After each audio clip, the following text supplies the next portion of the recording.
তোমার খুশি হওয়ার কথা আমার মতো বর পেয়ে। তোমার মা বাবার টাকলা ভরিওয়ালা চাচাদের ধরিয়ে দিত, তুমিও নাচতে নাচতে বিয়ে করে নিতে। সায়না বলল, মোটেও না। তাই পারছো না? বিয়ের আজ কত মাস হয়ে গেল, তোমার এখনো মনে হচ্ছে না আমাকে পেয়ে তুমি ধন্য? ভীষণ ভালো। আমি ধন্য সেটা আমার চেহারায় বোঝা যাচ্ছে। আপনার চেহারা দেখে মনে হচ্ছে বউ বাচ্চা হারিয়ে পথে বসেছেন। শরীর খারাপ নাকি? তাজদা সেদিকে এবার ক্যামেরার সামনে এসে দাঁড়ালো, অবাক কণ্ঠে বলল, এতদিন ধন্য হইনি, আজ ধন্য হলাম। তুমি আমার চেহারা দেখে অত্যন্ত বুঝেছ আমি সিক। সায়না কপাল কুঁচকে বলো, মেডিসিন নেননি? নিয়েছি, কিন্তু বইয়ের সেবা শুশ্রূষা না পেয়ে এই রোগ হয়েছে। শত মেডিসিন নিলেও কাজ হবে না। সায়না অত কিছু না ভেবেই বলো, মেডিসিন নিন, তারপরও না কমলে দেশে চলে আসেন। তাজদা সেদিকে চোয়াল ঝরে পড়ার মতো অবস্থা। সায়না মমতাজ বলছে এই কথা? সে বলল, বিয়ের এই 1 বছরের মধ্যে সবচেয়ে আশ্চর্যজনক কথাগুলো তুমি আজ বলেছ। দারুণ উন্নতি হয়েছে, সাবাস সাবাস। সায়না খোঁচা মেরে বলল, বিয়ের 1 বছরের মধ্যে বাচ্চার বাবা হয়ে যাচ্ছেন, সাবাস সাবাস টু। তাজদার মাথা ঝাঁকিয়ে বলো, তোমার গর্ব করা উচিত আমাকে নিয়ে। সায়না তাকে ব্যঙ্গ করে বলো, গর্ব করতে গিয়েই তো আমি আজ গর্ভবতী। তাজদা সেদিকে হো হো করে হাসলো, বলল, লোকজন শুনলে বলবে আমাকে ভূতে ধরেছে। সেই তো, অবশ্যই ধরেছে। ভূতের নাম সায়না মমতাজ। প্রায় 2 সপ্তাহ কেটেছে সায়নার এই অসুস্থতা দিয়ে। তারপর এক বৃহস্পতিবার সন্ধ্যায় হঠাৎ তার লেবার পেইন উঠল, যখন সে অপেক্ষায় ছিল তাজদা সিদ্দিকীর ফোনের। তাজদা যখন ফোন করলো তখন তার ফোনটা ঘরের এক কোনায় বাজছে। সায়না দিকে সবার মনোযোগ এমনভাবে চলে গিয়েছিল যে ফোনের দিকে তাকালো না কেউ, এমনকি সায়নাও সেদিকে কোনো খেয়াল নেই। দুপুরের মেসেজে সে তাজদার সাথে ঠাট্টা তামাশা করেছিল, যা সে আগে কখনো করেনি। আনিস অফিস থেকে এসে আরাম করছিল নিজের ঘরে। তন্মধ্যে তানসুপা চেঁচামেচি কানে এলো, আনিস ভাই দ্রুত আসেন, ভাইয়েরা কেউ বাড়িতে নেই, সায়নার শরীর খারাপ লাগছে, ভেজার জন্য প্রস্তুতি নিয়ে আসেন। সুখবর শোনার পর আপনার মাথায় 1 বালতি ঠান্ডা পানি ঢালবো আমি। আনিস তড়িঘড়ি করে নিচে নেমে এলো। সায়না নিজের ভাই বোন আর মা বাবাকে দেখে একটু ভরসা পেল। সায়দা বেগম দোয়া দুরুদ পড়ছেন, বলছেন, কাঁদিস না মা, সব ঠিক হয়ে যাবে। আশরাফের বাপ কোথায়? শোনো না, ওর মামুকে একটু খবর দাও না। আনিস দ্রুত সবাইকে সাইডে সরিয়ে দিল। সায়নাকে কোলে তুলে নিয়ে যেতে যেতে সে শান্ত গলায় বলল, এতজন ওখানে গিয়ে কি করবে আম্মা? এখন কাউকে কিছু বলার দরকার নেই, আমি খবর দেব পরে। সায়দা বেগম দীর্ঘশ্বাস ফেলে হার মেনে নিলেন। আচ্ছা আচ্ছা, কাউকে কিছু বলছি না। শরীরের কাহিনীতে সায়নার চোখ বেয়ে শুধু জল ঝরছে। ঘরময় ছোটাছুটি ব্যাগে রিপোর্ট, কাপড় চোপড়, প্রয়োজনীয় জিনিসপত্র সব গুছিয়ে গাড়িতে তোলা হচ্ছে। এরই মধ্যে তৌসিফ রহমান পৌঁছে গেছে। 2 বাড়ির তরুণ তরুণী আর 2জন মুরব্বী সায়দা বেগম ও রোশনারা যাওয়ার সিদ্ধান্ত নিলেন। তাসনুবা তিতলি আর তৌসিফের সাথে ব্যাগপত্র গুছিয়ে গাড়িতে তুলে দিয়েছে। সে একপাশে দাঁড়িয়ে আছে, অনাকাঙ্ক্ষিত আতঙ্কিত হয়ে, মুখ ফ্যাকাশে, ভয়ে হাত পা ঠান্ডা। সায়নার এসব দেখে তার একটা সিদ্ধান্ত আরও পাকাপোক্ত হয়ে গেল, সে জীবনেও বিয়ে করবে না। কী ভয়ানক ব্যাপার স্যাপার! সায়নার নয়, মনে হচ্ছে তার শরীরের সমস্ত হাড়গড় মরমর করে ভাঙছে। ফোনটা শক্ত করে ধরে আছে সে, তাজদারকে একটার পর একটা আপডেট দিচ্ছে, মাঝে মাঝে বকা খেয়েও যাচ্ছে। সে নিজেও বুঝতে পারছে না এখানে তার দরকারটা কী। সায়নার ভাই বোনরাও তো সব সামলে নিচ্ছে, ভাইয়া না বুঝেই খালি বকে। রায়হান তাকে হাতের ইশারায় ডাকলো, নোবা এদিকে আয়। সে এগিয়ে গেল। জি? তুমি যাচ্ছ? হ্যাঁ, আমি ছোট আর তিতলি একসাথে যাব। আচ্ছা, বাকি যা যা লাগে সব গুছিয়ে নিয়ে যাও। তাসনুবার তাকে আশ্বাস দিল। সাথে সাথে অপর পাশ থেকে আবারও ফোন এলো। রায়হান জানতে চাইল, তাজ? তাসনুবা মাথা দোলাতে সে হাত বাড়িয়ে ফোন নিল। ওপাশ থেকে উৎকণ্ঠ কণ্ঠস্বর ভেসে এলো। রায়হান তাকে আশ্বস্ত করে বলল, ওদের গাড়ি ছেড়ে দিচ্ছে, আমরা যাচ্ছি পরের গাড়িতে, চিন্তার কিছু নেই, সবাই আছে ওখানে, ডাক্তার কি বলে দেখি। কথা বলে তানসুবার দিকে ফোন বাড়িয়ে দিল সে। পাড়াপড়শিরা উঠানে জমায়েত হয়েছে, এক একজন এক এক পরামর্শ দিচ্ছে। কেউ কেউ বলছে, বাবা গো বাবা, আশরাফের মার এই মেয়ে মনে হয় না আর জীবনও বাচ্চা কাচ্চা নেবে না, একটা হয়তো সবাইকে হয়রান করে ফেলেছে। পাশ থেকে সায়নার দাদি ধমকালো, আহা, এসব কথা বলার সময় এখন কি আগের যুগ আছে? আগে খাবার দাবারে পুষ্টি ছিল, মানুষ খাওয়া দাওয়া বেশি ছিল। এখনকার মানুষ অত খেতে পারে? খাবারে পুষ্টিও নেই, তাই শক্ত সমর্থক কম। পারলে আমার নাতিটার জন্য দোয়া করলে, নইলে চুপ থাকো। নাতনির জন্য ওনার বেশি চিন্তা হচ্ছে। তিনি মনে মনে কিছু নিয়ত করলেন। নাতনি সুস্থ হয়ে বাচ্চা নিয়ে ফিরে এলে রোজা রাখবেন, তাহাজ্জুদ পড়বেন, কিছু দান সাকদা দেবেন। পরপর দুটো গাড়ি হাসপাতালের উদ্দেশ্যে রওনা দিল। কিছুক্ষণ পরে এশার আজান দেবে হয়তো। বাড়ির পেছনে নিরীহ কুকুরগুলো একসাথে ডাকাডাকি করছে। দাদিমা শাওনকে বলল, এগুলোকে তাড়াতো। আমার নাতিটা আর খেয়ে দিয়ে কাজ নেই, এদের খাইয়ে দিয়ে পালে কেন বুঝি না। আনিসকে বলেছিলেন তিনি, অফিসে যাওয়ার আগে আর আসার পরে সে কুকুরগুলোকে খাবার দিয়ে যায়। সেগুলো সারাদিন তাদের বাড়িতে পাহারা দেয়। আনসুবা তাজদারের সাথে কথা বলছে আর ঘরদোর গোছগাছ করছে। এগুলো গুছিয়ে সে হাসপাতালে যাবে। তিতলিকে বলেছে কাজ করতে, তিতলি কাজ করবে না। সে জুতো পরছে, সবার আগে সে রেডি। কাজবাজ করতে পারছে না আজ তার খুশির দিন। তিতলি রেডি হয়ে বসে আছে, তারা এখানে মন টিকছে না। সে একবার তানসুবার ঘরে আর একবার তাসনিব আর তৌসিফের ঘরে ছোটাছুটি করছে। আজ সকালে তাসনিবও এসেছে বাড়িতে। তার এডমিশন টেস্ট শেষে হওয়ায় সে বাড়ি ফিরে এসেছে। সে একটু লাজুক, ঝিমলি আর সায়নার বেশি লজ্জা পায়। তাসনুবা তৌসিফকে ভয়। ঝিমলি তাসনুবার ঘরে যাচ্ছিল, তখনই তাসনিবের ঘরে উকি দিল। তাসনিব তার ছেলে রুবাকে সামনে বসিয়ে খেলনা জিনিসপত্র দিয়ে তাকে হাসাচ্ছে। ঝিমলি উকি দিয়ে বলল, রুহাব সোনা চাচ্চুকে পেয়ে দেখি সবাইকে ভুলে গেছে। তাসনিব ঘান ফিরিয়ে তার দিকে তাকালো, হাসলো অল্প করে। রুহাব মায়ের গলা শুনে উঁচি দিল, হাত বাড়িয়ে লাফালো। ঝিমলি মাথা নেড়ে বলল, না, এখন কোলে আসা যাবে না, চাচুর সাথে খেলুন, আমার কাজ আছে, বাই। তিতলি বোর হচ্ছে সবার ঘরে ছোটাছুটি করতে করতে। তার এখানে আর এক মুহূর্ত থাকতে ইচ্ছে করছে না। সে যাওয়ার আগে যদি বাবু এসে যায় তখন। তার খুব ইচ্ছে সবার আগে সে বাবুকে কোলে নেবে। বাবুটা কার মতো হবে? ভাইয়ের মতো নাকি সায়নার মতো? মেয়ে বাবু হলে হবে ভাইয়ের মতো, ছেলে বাবু হলে হবে সায়নার মতো। যদিও সে আম্মুর মুখ থেকে চুপিসারে শুনে ফেলেছে ছেলেবাবু হবে নাকি মেয়ে বাবু হবে, কিন্তু যদি ডাক্তারের কথা ভুল হয়। তানসুবারও চিন্তা হচ্ছে, ভাইয়া যদি জানতে পারে সে এখন হাসপাতালে পৌঁছায়নি তাহলে তাকে বকবে।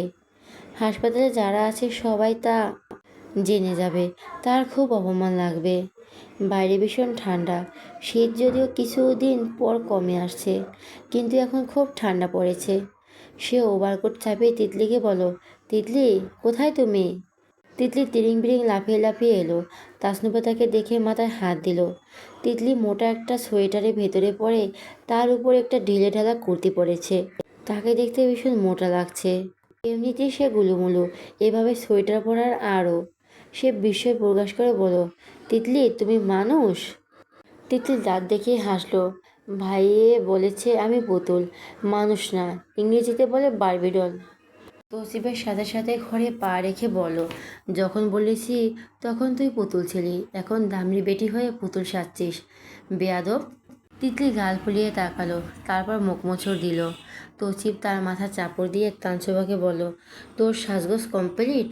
নুবা আকাশ থেকে পড়লো, কোথায় সাজগোজ করেছি? তৌসিফ হার মেনে নিল, আচ্ছা করিসনি, চল এবার। তোকে এসে রওশনারকে ফোনে যা যা পাঠাতে বললো সব ব্যাগে ভরে নিয়ে এলো।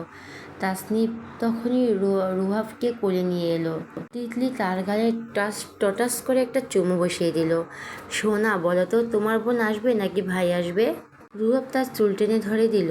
তাসনুবা বলো, উচিত কাজ করেছে, তুমি ওকে চুমু দিয়েছে কেন? তিতলি রুহাবকে ধরে আরও জোরে জোরে টটাস করে চুমু খেয়ে বলল, তোমাকে একটা দেব। তাসনুবা গর্জালো, তিতলি। তিতলি ফুরুত করে দৌড় দিয়ে বেরিয়ে গেল ঘর থেকে। লন্ডনে এখন গভীর রাত, সম্ভবত মধ্যরাত পার হয়েছে। তাজা সেদিকে তার পেন্ট হাউসের প্রশস্ত লিভিং রুমে অস্থিরভাবে পায়চারি করছে। হাতে কফির মগের শেষ বিন্দুগুলো কখন শুকিয়ে গেছে সে খেয়ালই করেনি। পরনে সাদা খয়েরি রঙের একটা পোলো টি শার্ট, এই ঠান্ডার মধ্যেও তার হাতের তালুতে ঘাম। শায়না কথা বলার মতো অবস্থায় নেই। এই চিন্তায় তার মাথার মধ্যে হাতুড়ি পেটার মতো বাজছে। প্রথমবার বাবা হওয়ার উত্তেজনা যতটা ছিল, তার চেয়ে 1000 গুণ বেশি এখন উদ্বেগ। এই মুহূর্তে সে শায়নাকে স্পর্শ করে সান্ত্বনা দিতে পারছে না। এটা কি তাকে সবচেয়ে বেশি পীড়া দিচ্ছে? সে জানালার কাছের বাইরে জমাট বাঁধা কুয়াশার দিকে তাকালো। এখানে শীতের তীব্রতা আরেক রকম, কিন্তু তার মনে এখন যে ঝড় চলছে, তার কাছে বাড়ির ঠান্ডা কিছুই নয়। সে অনেকক্ষণ চুপচাপ তাকিয়ে রইল কাছের বাইরে। উদ্ভট উদ্ভট চিন্তাভাবনা আসছে মাথায়। আরেক মগ কফি লাগতো, কিন্তু আইসেমি হচ্ছে। ফোনটা হাতে নিল সে। গত 1 ঘন্টা সে পেরোতেই 15 মিনিট অন্তর আনিস, রায়হান আর তৌসিফকে ফোন করেছে। প্রতিবারে সে শুধু জানতে চেয়েছে এখন কেমন আছে, আর উত্তর এসেছে এখনও একই রকম। সে আবার তানসুবাক নাম্বারকে ডায়াল করলো। তানসুবার কণ্ঠস্বর শোনা গেল। সে হাঁপাচ্ছে। ভাইয়া, আমরা পৌঁছে গেছি। তাজা কিছুক্ষণ চুপ থেকে বলো, এখন কোথায় সবাই? আমরা সবাই হাসপাতালের ওয়েটিং রুমে আছি। ডাক্তার কি কিছু বলল? শায়নার শারীরিক অবস্থার জন্য নর্মাল ডেলিভারি সম্ভব হচ্ছে না, আর অপেক্ষা না করে সি সেকশন করিয়ে নেওয়াটাই সেভ হবে। মা আর বেবির জন্য এমনটাই বলেছেন। তাজদার চোখ বন্ধ করে গভীর শ্বাস নিল। সে বলল, আনিস আর ভাইয়া কোথায়? ডাক্তারের সাথে কথা বলছেন। তাজা দ্রুত বলল, পরিস্থিতি গুরুতর হলে দেরি না করে সি সেকশন করানোই ভালো। ওকে রাখো, আমি ওদের ফোন দিচ্ছি। হাসপাতালের করিডোরে উৎকণ্ঠা নিয়ে বসে আছে সবাই।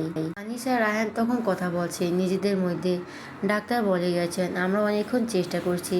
রোগীর শারীরিক অবস্থা দেখে মনে হচ্ছে আর অপেক্ষা করা তার ঠিক হবে না। এতে মা বাচ্চার ঝুঁকি বেড়ে যাবে। সি সেকশনই সিদ্ধান্ত নেওয়াই নিরাপদ। তাজদার আনিসের কাছে ফোন করে রাহিনীর উদ্দেশ্যেও বলল, হোক C section, safety first. C সেকশনের জন্য দ্রুত প্রস্তুতি শুরু হলো। শায়নাকে অপারেশন থিয়েটারে নিয়ে যাওয়া হলো। বাইরে অপেক্ষার প্রহর দীর্ঘ থেকে দীর্ঘতম হচ্ছে। সায়েদা বেগম আর রওশনারা নীরবে পাশে বসে রইলেন। তিতলি ঝিমোচ্ছে। রওশনারা তাকে ধরে রেখেছে বুকের সাথে। তৌসিফ এসে তার মাথায় চাটি মারতে সে হকচকিতে উঠে গেল। চেঁচিয়ে চেঁচিয়ে বলল, চোর চোর! সবাই হকচকিত। তিতলি গোল গোল চোখ করে তৌসিফের দিকে চেয়ে রইল। তৌসিফ কী বলবে খুঁজে পেল না। কোমরে হাত রেখে তিতলির দিকে হতাশ দৃষ্টিতে চেয়ে রইল। তিতলি রওশনার ওড়নার নিচে মুখ লুকালো। সেখান থেকে উঁকি দিয়ে তৌসিফকে দেখতে লাগলো। তৌসিফ বলো, আল্লাহ বাঁচাইছে তোকে, ভাগ্যে সেটা হাসপাতাল। অপারেশন থিয়েটারের বাইরে করিডোরের নিয়ন আলোতেও সবার গুলো ফ্যাকাশে আর চিন্তাক্লিষ্ট দেখাচ্ছে। ঘড়ির কাঁটা প্রতিবার ঘোরাচ্ছে, সঙ্গে সঙ্গে সবার হৃদস্পন্দন বাড়ছে। সায়েদা বেগম আর রওশনা নীরবে পাশাপাশি বসে আছেন এখনও। সায়েদা বেগমের চোখ বন্ধ, ঠোঁট নড়ছে ফিসফিস করে। সম্ভবত দোয়া পড়ছেন। জীবাণু থেকে জেগে ওঠা তিতলি এখনও রওশনার ওড়নার নিচে লুকিয়ে চোখ গোল গোল করে দরজা দিকে তাকিয়ে আছে। তার চোর চোর মন্তব্যের জন্য সে এখনও তৌসিফের সামনে যেতে সাহস পাচ্ছে না। আনিস শান্ত হয়ে বসলো এক জায়গায়। তাসনুবা এক পাশে দাঁড়িয়ে এখনও তাজদার সঙ্গে লাইনে আছে। তাজদার প্রতি মিনিটে আপডেট চাইছে। অনেকটা সময় পেরিয়ে যাওয়ার পর সবার অপেক্ষা ফুরালো। বন্ধ দরজার ওপাশ থেকে ভেসে এলো তীক্ষ্ণ ছন্দময় কান্নার সুর। ছোট্ট একটি প্রাণের অস্তিত্ব জানান দিচ্ছে তার প্রথম চিৎকার দিয়ে। একটানা সতেজ কান্নার সুরটা অপেক্ষারত সবার কানে মিষ্টি সুরের মতো বাজছে। সেই কান্না বলে দিচ্ছে পৃথিবীর বুকে নতুন এক আলোর আগমন হয়েছে। অপারেশন থিয়েটারের দরজা খুলে গেল। বাইরে অপেক্ষারত সবার শরীর একসঙ্গে সোজা হয়ে গেল। সবাই রুদ্রশ্বাসে তাকিয়ে রইল দরজার দিকে। সায়েদা বেগম রওশনার চোখে মুখে আনন্দর অশ্রুর বন্যা। তিতলি আনন্দে লাফিয়ে উঠে বলো, বাবু কাঁদছে, বাবু এসেছে। ভেতর থেকে একজন নার্স দ্রুত পায়ে বেরিয়ে এলো। কোলের বাচ্চাটি ভীষণ হৃষ্টপুষ্ট শরীরের একটা বাচ্চা, মাথা ভর্তি চুল, কাঁদছে ভীষণ। আনিস নার্সের সামনে গিয়ে দাঁড়ালো। আমার বোন। নার্স মিষ্টি এসে বলে, চিন্তার কিছু নেই, সি সেকশন সফল হয়েছে, মেয়ে বাবু হয়েছে, মা ও সন্তান দুজনই সুস্থ আছেন। মেয়ে ভাবো, তার মানে ভাইয়ার মতো হবে? ইয়েস। তিতলি খুশিতে ছটফটিয়ে উঠল। সচিব হাসতে হাসতে তার মাথা চাপড় দিয়ে যাচ্ছিল, কিন্তু নিজেকে সংযত করলো। সবাই একসাথে স্বস্তির নিঃশ্বাস ফেলল। সায়েদা বেগম এবং রওশনারা সঙ্গে সঙ্গে আল্লাহর কাছে শুকরিয়া আদায় করলেন। শাহেদা বেগমের চোখ দিয়ে আনন্দ অশ্রু গড়িয়ে পড়ল। বাচ্চাকে কোলে নিতে নিতে মাথা নেড়ে নার্সকে ধন্যবাদ জানালো। সে মাথা নিচু করে নীরবে সদ্যজাত বোনটির কপালে একটা আলতো চুমো এঁকে দিল। তৌসিফ আনন্দের শাওনের পিঠ চাপড় দিল। এসেছে তোর পকেট খালি করতে। বলো ধুর বেটা, পকেট এমনিতেই খালি। রায়হান বলো তাজকে ফোন দাও। তাসনুভা দ্রুত তাজদারের নাম্বারে কল দিল। খবরটি পৌঁছে যেতেই তাজদার কান খাড়া হয়ে শুনল কান্নার শব্দটা। সদ্যজাত শিশুর সতেজ কান্নার শব্দ। তার বুক থেকে বহুক্ষণ ধরে চেপে রাখা ভারী পাথরটা সরে গেল। সে ধীরে ধীরে চেয়ারে ধপ করে বসে পড়ল। বুকের ভেতর উষ্ণ স্রোত অনুভব হলো। পিতা হওয়ার এই অনির্বাচনীয় অনুভূতির নাম আছে কোনো? থাকলে সেটা কি? কাপা গলায় বের করলো আলহামদুলিল্লাহ। হঠাৎই তার জন্য মনে হলো এই 1000 মাইল দূরত্ব এক বিশাল কাঁটাতার। সে বাবা হলো অথচ মেয়ের ছোট্ট আঙুলগুলো ধরতে পারল না। নতুন জীবনে আগমন তাকে পৃথিবীতে সবচেয়ে সুখী আবার একই সাথে সবচেয়ে নিঃসঙ্গ মানুষেরও পরিণত করেছে। এত খুশির একটা খবর, এত আনন্দ চারপাশে, কিন্তু তবুও কিছু একটা নেই। তাসনুভা বেবিকে কোলে নিতে এগিয়ে গেল। একটু বিরক্ত হয়ে গলার স্বর নামিয়ে বলো, আনিস ভাই বাবুকে এভাবে আদর করবেন না। Is getting to unhygienic. Please maintain a little distance. Kids are super sensitive. Anis তার দিকে চোখ তুলে তাকালো। কপাল কুঁচকে ফেলে বলো, বুঝিনি, কি বললে? তাসনুভা মুখটা গোছ করে তৌসিফের দিকে তাকালো, কিন্তু তৌসিফ হাসি মুখে মাথা নেড়ে বুঝিয়ে দিল এক্ষেত্রে সে আনিস ভাইয়ের পক্ষেই, তার হয়ে ওকালতি করতে পারবে না। রায়হান এবার এগিয়ে এসে বলল, আনিস এবার আমাদের একটু সুযোগ দাও, সবাই একটু একটু দেখুক। আনিস আলতো হাতে তার চিঠিকে রওশনার দিকে বাড়িয়ে দিল। শাহেদা বেগম আর রওশনারা দুজনেই পরম মমতায় নতুন প্রাণটির দিকে তাকিয়ে রইলেন। কিছুক্ষণ পর সবাই একসাথে হেসে বলে উঠল, এই বলে বাপ কা বেটি। বাপের চেহারা পেলে মেয়েরা ভাগ্যবতী হয়। তাসনুভা খুশি হয়ে বলল, আমার আর ভাইয়ের ফেস সেম সেম। শাওন তার আনন্দের জল ঢেলে দিয়ে বলল, আম্মা কপালটা পুরোটাই আম্মা মেজ ভাই আর মনির মতো। শাহেদা বেগম বললেন, হ্যাঁ তাই তো, ওদের সবার কপাল একই, মা মামা নানার কপাল নিয়ে এসেছে। তাসনুভার সাথে সাথে কপাল কুঁচকে ফেলল। তারপর আনিসের দিকে তাকালো। আনিস তখন ফোনে কাউকে খুশির সংবাদটা দিচ্ছে। তাসনুভা বিরক্ত হয়ে বলল, স্টপ দিস ক্যাম্পুরেশন থিংস। এটা এসব কথা বলার কোনো মানে হয় না। নাক চোখ নিয়ে তো এনালাইসিস করে কি হবে? সুস্থ আছে এটাই বেশি। তিতলি কোলে নিতে চাইছে। তাসনুভা বলো, তুমি পারবে না। তিতলি কান্না পাচ্ছে। তৌসিফ ঝটপট বেবির ছবি আর ভিডিও তুললো।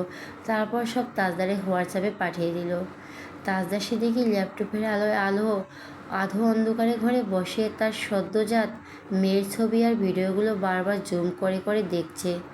কৌতূহল নিয়ে ঠিক 2 বছর আগে যেভাবে তার মায়ের ছবি দেখছিল, এভাবে একা একা বসে বসে বাচ্চার ছোট্ট হাতের আঙ্গুল, ছোট্ট নাক, ছোট্ট ছোট পা আর কপালের ভাঁজে ভাঁজে সে নিজের আর সায়নার মমতাজের অস্তিত্ব খুঁজছে। এই 1000 মাইলের দূরত্ব তার কাছে অভিশাপের মতো মনে হচ্ছে এইবার। সায়না তখনই অপারেশন থিয়েটারের পাশের পোস্ট অপারেট কেয়ার ইউনিটে। অ্যানিথিংসিয়ার ঘোর কাটছে ধীরে ধীরে। তীব্র প্রসব বেদনা আর অস্ত্রোপচারের ধকল তাকে ক্লান্ত করে দিয়েছে। শরীর অবসন্ন। তার বুকের মধ্যে অদ্ভুত একটা শান্তি তৃপ্তি। পৃথিবীর সবচেয়ে মূল্যবান ভারমুক্তির অভিজ্ঞতা নিয়ে শুয়ে আছে। একটা প্রাণ সঞ্চার হয়েছে তার মধ্যে থেকে। এটা কি চারটিখানি কথা? 1 বছর আগেও সে কি ছিল, কেমন ছিল? ধীরে ধীরে চোখ খোলার পর তার প্রথম দৃষ্টি পড়ল শাহেদা বেগম আর রওশনার দিকে। মায়ের চোখে জল, কিন্তু সে জল শুধু জল নয়, আনন্দ অশ্রু। শাহেদা বেগম মেয়ের কপালে আলতো করে হাত বুলিয়ে দিলেন, কপালে চুমু আঁকলেন। শায়নার চোখেও জল এলো। সে ক্ষীণ কণ্ঠে জানতে জিজ্ঞেস করলো, কার মতো দেখতে হয়েছে আম্মা? একদম ওর বাপের মতো। কথাটা শুনে শায়নার ঠোঁটের কোণে সদ্য হাসিটা মুহূর্তে মিলিয়ে গেল। চোখ দুটো স্থির হয়ে রইল ছাদের দিকে। মনে মনে ভাবল, 9 মাস পেটে ধরেছিলাম আমি, প্রসব বেদনা সহ্য করে অপারেশনের ধকল সামলালাম আমি, জীবন মৃত্যুর মাঝামাঝি দাঁড়িয়েছিলাম আমি, আর সবাই মিলে এক লহমায় বলে দিল সে হয়েছে একদম বাপের মতো। এ কেমন বিচার? সে খুশি হবে নাকি অসন্তুষ্ট নিজেই বুঝে উঠতে পারল না। এই অনুভূতিটা সম্ভবত সব নতুন মায়েরই হয়। দীর্ঘ পরিশ্রম শেষে পৃথিবীতে আসা সন্তানটা যখন চেহারা তার নিজের সামান্যতম ছাপও না রেখে পুরোটা বাবার মতো হয়ে যায়, তখন মিষ্টি অভিমান আসেই। কিন্তু সেই অভিমান বেশিক্ষণ টিকল না।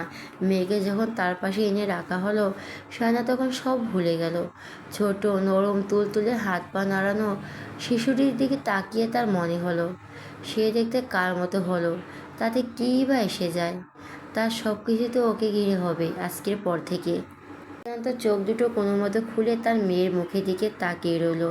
সদ্য ভূমিষ্ঠ সেই ছোট্ট শরীরটা তার পাশে নরম চাদরে মোড়ানো, ছোট্ট হাত পাগুলো নেড়ে সে নীরবে তার মায়ের নীরব পর্যবেক্ষণ করছে। নাক মুখ ঠোঁট সব কিছু নাকি তাজদা সিদ্দিকীর মতো, কিন্তু সে কিছু বুঝতে পারছে না কেন। তাজদা সিদ্দিকী কখনো এত মনোযোগ দিয়ে দেখিনি বলে। দিনের পর দিন রাতের পর রাত সে তার পাশে ছিল, কিন্তু কখনো এভাবে খুঁটিয়ে খুঁটিয়ে তার ঠোঁটের গঠন, তার নাকের তীক্ষ্ণতা, এমনকি তার আঙুলগুলোর দীর্ঘ দেখেনি। সম্পর্ক যথেষ্ট গভীর ছিল, কিন্তু তবুও নিবিড় মুহূর্তগুলো চেহারায় সূক্ষ্ম কাঠিন্য, নখের তীক্ষ্ণতা, চোখের গঠনের মতো খুঁটিনাটি বিষয়গুলো কখনই নজরে আসেনি তার, নাকি তার আগ্রহ ছিল না বলে।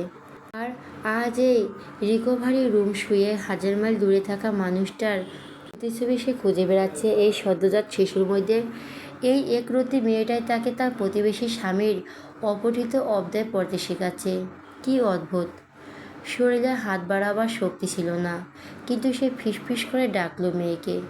কি বলে ডাকলো নিজেই বুঝে উঠতে পারল না। আর চালতো করে বাবুকে তার বুকের উপর দিল। নরম সেই ছোট্ট শরীরটা হালকা ওজন সানার ক্লান্ত শরীরে অপার্থিক শান্তি এনে দিল। তার মুখের সাথে ছোট্ট গালটা ঠেকে রইল চুপচাপ। সদ্যজাতের চামড়ার মিষ্টি গন্ধটা তার সমস্ত ইন্দ্রিয়কে শান্ত করে দিল মুহূর্তেই। এত শান্তি শক্তি কতদিন সে খুঁজে পায়নি নিজের মধ্যে। সায়না চোখ বুজেছিল, হঠাৎ তার চোখের সামনে আলো এসে পড়ল। তিতলি ফোন নিয়ে এসেছে। অতি সাবধানে সায়নার মুখের সামনে রাখলো। ভিডিও কলে তাজদা সিদ্দিকী। তিতলি উৎফুল্ল কণ্ঠে বলো, নাও কথা বলো। সরাসরি স্ক্রিনের দিকে তাকালো না, না তাকিয়ে চোখের কোনা এক চিলতে দৃষ্টিতে দেখতে পেল তাজদা সিদ্দিকী মনোযোগ দিয়ে তাকে আর বাবুকে দেখে যাচ্ছে, পলকও না ফেলে। স্বস্তির নিঃশ্বাস ফেলছে তাকে এভাবে দেখে।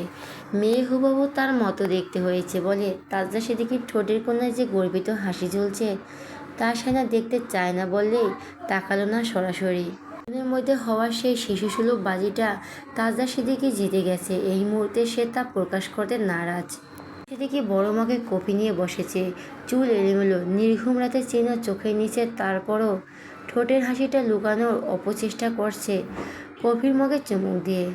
ঠোঁটের সামনে থেকে কফির মগ সরিয়ে ক্যামেরার সামনে একটু ঝুঁকে এসে চুল আর শার্টের বোতাম ঠিক করতে করতে বলল, হাই। সায়না আবার ধীরে ধীরে তাকালো সরাসরি।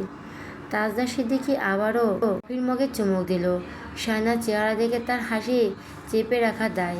সে গর্ব করে বলল, congratulation of officially becoming the baby mama of তাজদা সিদ্দিকীর বিউটিফুল ডটার। ওহ ইয়েস, ম্যাজিকের রেজাল্টটা top notch, really impressive. Saina চুপচাপ তাকিয়ে আছে। তাজদা সিদ্দিকীর সাথে মেয়ের মুখে খুঁটিনাটি মিলানোর চেষ্টা করছে সে। এই মুখ সে এভাবে খুঁটিয়ে খুঁটিয়ে কখনো দেখেছে বলে মনে হয় না। তাজদার কপালটা একটুখানি কুঁচকে বলো, নজরটিকে আর লাগিয়ে আসা উচিত ছিল। প্রায় একদিন পরে সায়না নিচে পা রেখেছে। প্রথমবার দাঁড়াতেই তার মনে হয়েছিল পুরো পৃথিবীটা যেন নড়ে উঠেছে। মা না থাকলে তার কি হতো সে জানে না। মায়ের উপর তার কম অভিমান ছিল না। যখন তাকে হসপিটালে নিয়ে আসা হচ্ছিল, তখন মায়ের সান্ত্বনাও তার কাছে বিরক্তিকর লেগেছিল। মনে হয়েছিল সবাই তাকে অন্ধকারের মধ্যে ঠেলে দিয়েছিল। এই বয়সে মা হওয়ার কোনো প্রস্তুতি তার ছিল না। তাড়াতাড়ি সে মা হতে চায়নি, কিন্তু এখন বাচ্চাকে দিকে তার সেই সব রাগ ক্ষোভ কোথায় যে মিলিয়ে গিয়েছে। মা ছাড়া মা হওয়ার কষ্টকর, এই কথাটা আগে সে শতবার শুনেছে, কিন্তু বিশ্বাস করেনি। আজ টের পাচ্ছে মাকে কেন দরকার। স্যুপ খাওয়ার পাশাপাশি সে পাতলা সবজি দিয়ে অল্প পরিমাণ ভাত খেয়েছে। খেতে ইচ্ছে করছিল না। সবাই সাহস জুগিয়েছে, খেলে কিচ্ছু হবে না। তাছাড়া খাওয়া দাওয়া না করলে শরীর দুর্বল হয়ে পড়বে, তাই সাহস করে খেয়ে নিয়েছে। প্রথমবার মা হয়েছে, তাকে ভয়ে ভয়ে থাকতে হচ্ছে। এইবারের মনে হচ্ছে এমনটা করলে বেবির জন্য ভালো হবে না, অমনটা করলে বেবির জন্য খারাপ হবে। উদ্ভট উদ্ভট সব চিন্তাভাবনা তার মাথায় আসছে। সায়দা বেগমের কোলে বাবু ঘুমাচ্ছে। শায়না কয়েক কদম হেঁটে ক্লান্ত হয়ে গেছে, তাই এখন বেডে বসে পড়েছে। যে একটু জিরালো, অমনি বাবুর ঘুম ভেঙে গেল। শায়না নিজ থেকেই ফিডিং করাতে পারছে না, মায়ের সাহায্য নিতে হচ্ছে। একের পর এক আত্মীয় স্বজন আসছে দেখার জন্য। তাজদারের মামার বাড়ি, ঝিমনির বাবার বাড়ি, শায়নার মামার বাড়ি থেকে কবুতরের মাংস সহ হরেক রকমের মাছ মাংস নিয়ে ভাত তরকারি এসেছে। শুধুমাত্র লাউ পেঁপের তরকারি আর কবুতরের মাংস খেয়েছে, বাকি সব বাড়িতে পাঠিয়ে দেওয়া হচ্ছে। দুই বাড়িতে এখন রান্নাবান্না তেমন করতেই হচ্ছে না, আত্মীয় স্বজনদের আনা খাবার দাবারই ভরে গেছে। যদিও আনিস এইসবে বিরক্ত হচ্ছিল। মা বাচ্চা বাড়ি ফিরলে সবাই বাড়িতে দেখতে আসতো। আন্তরিকতা দেখাতে গিয়ে হাসপাতালে ভিড় করেছে সবাই। তাদেরও কষ্ট হচ্ছে, রোগীরও। তাজদারও সেই কথাটা বলছিল তাকে, কিন্তু তারা এখন কিছুই বললেই লোকে দুটো কথা বেশি বুঝবে, তাই চুপ রইল। শায়নাকে চতুর্থ দিন বাড়ি নিয়ে যাওয়া হলো। শাহিদা বেগম তাজদারকে বলো ওনাদের বাড়িতে নিয়ে গেছে মেয়েকে, একটু শক্তপোক্ত হোক, তারপর ওই বাড়িতে যাবে। শায়নাও তাদের বাড়িতে থাকবে ঠিক করেছে 40 দিন অবধি, কারণ মাকে ছাড়া সে এক মুহূর্তে কিছু করতেই পারছে না।